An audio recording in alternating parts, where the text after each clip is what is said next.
This is the mini lecture on ethics part 2, and in this one we're going to talk about speaking ethically and also listening critically. Also both of those very important parts when we think about ethics and communication. So we've covered culture in the last one. We're going to focus on these two here. So what do we mean when we say to speak ethically? Sure, we all have our own thoughts and beliefs about what it means to be an ethical speaker. And there is no just golden rule. Here it is. It's black and white. Nope, that's not usually the way that the world works. Although there are some things that we could probably agree on that shouldn't happen. When we just talk about ethics, what do we mean? What is ethics? This is the society's notion about the rightness or wrongness of an act, the distinctions between virtue and vice, what is right, what is wrong, where to draw the line between what we should and we should not do. And there are probably some things that most of us would agree that, yep, that's right, or yep, that's wrong. And then there's everything else in between. And when we're talking about speaking ethically, for me, there are certainly, we want to be mindful of the language that we use. There is no doubt about that. And the reason that we want to do that is because if you're a speaker, the only thing that you have for yourself is your credibility. And as soon as you lose your credibility as a speaker, it doesn't matter how brilliant you are, how wonderful the information is that you're going to share. If you have lost credibility in the mind of your audience, it doesn't matter what you say. And so that always needs to be your primary goal, is to make sure that you're seen as being ethical and credible. Because if you're not, your message doesn't matter. We do that by being honest and accurate. We want to be reflective not only of our best interest, but we want people to think that we have their best interest at heart also. And ethical speech making, it has a basis in trust and respect for the speaker. So I have enough respect in myself about what I'm going to say, as well as in the receiver, the audience. So there are some things that we can do. We have now two parts. So we know that we've got a speaker and we know we've got an audience. That's part of any communication act. That's part of the transactional model of communication, that there's a speaker, there's a receiver, there's all kind of stuff that happens in between there. And when we are the speaker, there are some things that we can do to increase our the way that we ethically speak. So what does an audience expect of a speaker? And then we're going to flip this around, and what does a speaker expect of an audience? Because you are going to be a listener more than you're actually going to be a speaker in this course. So what does an audience expect of a speaker? So to be perceived as ethical in the eyes of an audience, there are some tips that you need to follow.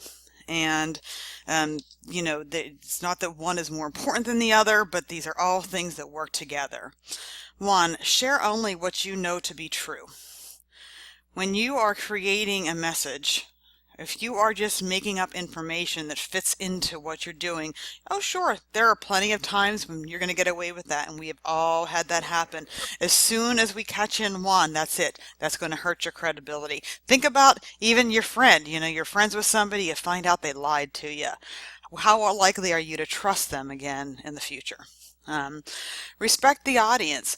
When you're creating your speech, the primary thing you need to be thinking about is the audience. I will often have students who will do topics. Let's say that they know how to do something. They have a particular skill. I'm going to do my informative speech on this thing. Okay, how are you going to adapt it to the audience? You have an audience full of people who know nothing about that topic. How will you adapt your information to the audience? Doing that increases your level of being an ethical speaker. Be easy to understand. Use language that most of us are going to understand. If you're using an unknown term, make sure you define it. Slow down a little bit, define it. Nothing wrong with defining it more than once. Not turning words into weapons. The old saying, sticks and stones may break my bones, but names will never hurt me. Yeah, that's not true. We know that words have an incredible power to influence people, and which is a large part of the reason why you are required to take this class. And we want to make sure that our words are credible, they're easy to understand, and that we don't want to use personal attacks, inflammatory language. We don't want to incite panic. That is unethical. Spin. Okay, so we all hear a lot of spin, right? Um, we want to try to avoid that as much as possible. Um, so this is when you're kind of giving us half-truths or not providing all of the information. I'm going to tell you that this is not something that usually comes up. If it's going to, it's going to come up in the persuasive speeches. Even at that, though, I try to point you in the direction of using topics that are not going to be overly controversial. But you want to be, you're responsible for what you say. Also, hold yourself accountable. You want to make sure that you are not plagiarizing stuff. If you're using information, make sure you're giving credit to the appropriate person. Always attribute the source. If you're going to be quoting or paraphrasing, make sure that you give that information. We're going to get into there's going to be a whole section we're going to talk about orally citing your sources, so I'm not going to say much more about that now. But you're accountable. You're the speaker. So, what speakers expect of audiences. As I said, you're going to deliver speeches in this class. You're going to listen, though, to more speeches than you deliver. So, what, as an audience member, should you try to do? Well, one, give all ideas a fair hearing. Let's try not to prejudge the speaker. Let's just assume that they're going to be honest about what they're talking about, unless they're proven not, and then that's a different story. Be courteous, be attentive, and react honestly. For those who take this class in a virtual setting, you're going to be watching some speeches that are recorded. For those taking this class in a blended setting, you're going to be coming to class and we're going to be delivering speeches and you're going to be listening to those speeches. And for those who are taking this in a traditional face-to-face method, you are going to listen to a whole lot of speeches. And so it's not always easy to be attentive. When you're a peer evaluator, you're going to try to be more attentive. But speakers do have a right that you will listen and respond honestly and critically. And recognizing that, yeah, you're right, you're going to listen to a lot of speeches and it's going to be easier for some than others. Okay. All right, so those are some things that we can do as far as the speaker, what audiences expect of speakers, what speakers expect of audiences. Let's talk about how do we think critically. So critical thinking. Oftentimes people say, oh, people don't think critically anymore and you don't think through an issue or common sense or all these different things. Well, what does it really mean to think critically? It means having the ability to explore an issue, a situation, and try to integrate all the available information about it before arriving at a conclusion.